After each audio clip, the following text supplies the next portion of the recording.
SIR এর মাধ্যমে গণতান্ত্রিক ব্যবস্থাপনাকে ধ্বংস করা হচ্ছে এবং রাজ্যের বৈধ নাগরিকদের ভোটাধিকার কেড়ে নেওয়ার চেষ্টা হচ্ছে। এই অভিযোগে কলকাতার প্রাণকেন্দ্র ধর্মতলায় গতকাল থেকে ধর্নায় বসেছেন তৃণমূল কংগ্রেস সুপ্রিমো তথা পশ্চিমবঙ্গের মুখ্যমন্ত্রী মমতা বন্দ্যোপাধ্যায়। এদিন ধর্না মঞ্চে তিনি হাজির থাকলেও তেমন ভিড় চোখে পড়েনি। তবে মুখ্যমন্ত্রী ধর্না মঞ্চ থেকে জানান, আজ থেকেই আবেদনকারীদের অ্যাকাউন্টে প্রবেশ করবে যুবসাথী প্রকল্পের টাকা। ভাগচাষী যারা কোনোদিনই কিছু পেত না, তাদেরও আমরা 4,000 টাকা দেবো বলে অ্যানাউন্স করেছিলাম। আর যুবসাথী 21 থেকে 40 যারা শুধু পড়াশুনো করেন, স্কলারশিপটাকে আমরা বাদ দিয়েছি, কারণ ওটা তার পড়ার জন্য লাগে, সেটাকে আমরা ধরছি না।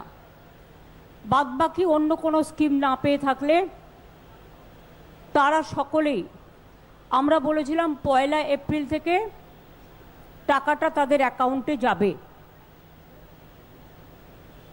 কিন্তু কালকে আন্তর্জাতিক মহিলা দিবস আছে, তার উপহার হিসেবে আমরা 1 এপ্রিলটা একটু চেঞ্জ করে আজ থেকেই তাদের অ্যাকাউন্টে টাকা যাবে।